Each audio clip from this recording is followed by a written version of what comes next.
Selamat bertemu lagi para penonton Wimar Show di stasiun kesayangan Anda. Di antara kira-kira tahun 1990 dan sekarang banyak yang berubah, terutama karena ada titik perubahan politik tahun 98. Tapi selain perubahan politik juga banyak perubahan sosiologis, perubahan dalam kehidupan sehari-hari yang jarang kita perhatikan secara khas.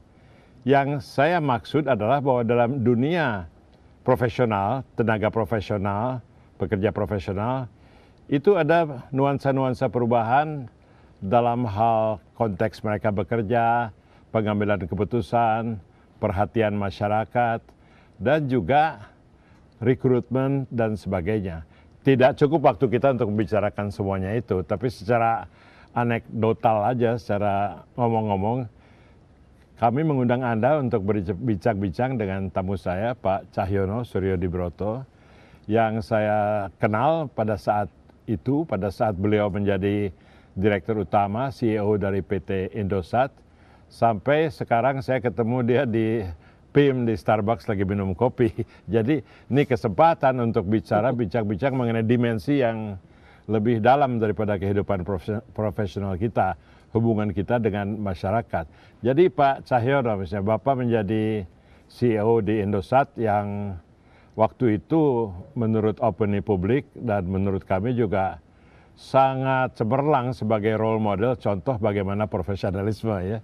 Beliau tuh CEO Indosat, kemudian juga di LPPM, kemudian jadi majelis audit di Excelcomindo, dan ya segala jabatan profesional yang orang seperti saya tidak pernah alami tapi appreciate.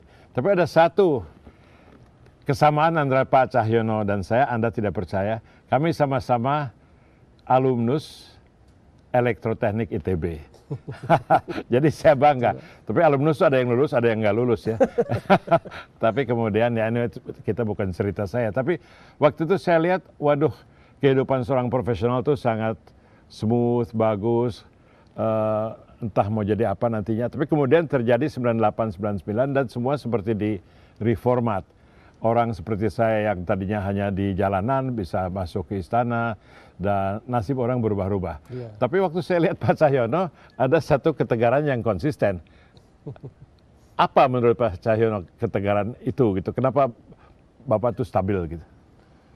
Ya mungkin puji Tuhan ya Pak, bahwa Tuhan memberikan kemampuan terhadap saya sehingga berbagai macam peluang dan perubahan yang terjadi itu bisa saya sikapi dengan baik. Memang saya agak pada waktu itu terus kemudian menghilang dan sebagainya, tapi sebetulnya masuk ke industri yang lain, jadi agak masuk ke industri yang lain, baru kembali lagi di 2005 baru kembali lagi ke telekomunikasi hanya sebentar, setelah itu masuk ke dunia pendidikan dan sekarang masuk ke dunia sosial.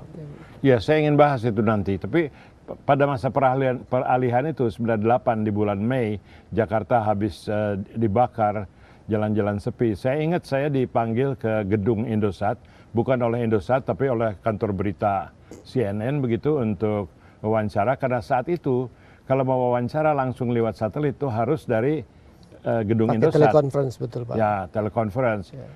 Jam 6 sore janjinya di Jalan Tamrin, saya pikir oke dah itu masih sore. Tahu-tahu Jalan Tamrin jam 5 sore itu seperti war zone, seperti Syria. Yeah. Balok-balok sana sini dan masuk gedung hantu. Waktu saya bincang dengan Bapak waktu itu, Bapak malah waktu itu sedang di New York. Saya ceritakan dari New York bagaimana itu ceritanya? Ya kami biasa Pak, karena sudah go public jadi kami secara rutin roadshow gitu Pak ya, ke fund manager termasuk yang di Amerika. Pada waktu itu di sana masih pagi-pagi sekali, saya telepon ke kantor untuk menanyakan, saya mencari orang ini, tapi dikatakan semua nggak ada gitu. Saya jadi bingung, ini kenapa direkturnya pergi disangka enak-enak gitu, nggak masuk semua gitu. Nah, akhirnya saya tanya, kok pada nggak ada semua? Iya Pak, Jakarta lagi dibakar di sana sini gitu. Saya juga kaget gitu. Itu mengerikan, tapi ada romantikanya. Sekarang orang nggak percaya Jakarta tuh bisa seperti itu, orang nggak masuk kantor. Sekarang kalau banjir aja ada keadaan luar biasa. Dulu karena politik ada suatu shock. Sekarang orang bermain dengan politik tanpa sadar bisa menimbulkan keadaan semacam itu. Iya, So iya. waktu itu pun setahun sebelumnya tidak sangka ya. Tidak sangka, bahkan saya ketika ditanya oleh para fund manager apakah akan terjadi kekacauan di Indonesia, saya katakan wah, rasanya orang Indonesia sudah lebih intelek dan lebih mature begitu, bahwa kekacauan seperti tahun 65 tidak akan terjadi lah begitu. Begitu ada bakar-bakaran bingung juga saya gimana. Susah, saya juga nggak berani memberikan prediksi soalnya sekarang harusnya lebih mature lagi. Iya. Tapi bukan tidak mungkin bahwa gunjang-ganjing politik, gosip sana sini itu bisa menimbulkan situasi yang begitu gawat. Jadi kita ingin membuka dialog dengan masyarakat bagaimana kita mencegah keadaan semacam itu atau bagaimana kita berada dalam jalur kita sendiri, jalur Pak Cahyono, jalur professional manager gitu ya. Itu makanya saya bilang beda dengan saya. Saya sih lihat orang rusuh-rusuh ada semacam bukan kenikmatan, ada excitement karena kalau kecil sih hari ini gua nggak usah sekolah gitu ya. Kita akan break dulu sebelum kita lanjutkan dengan Pak Cahyono Suryo Dibroto.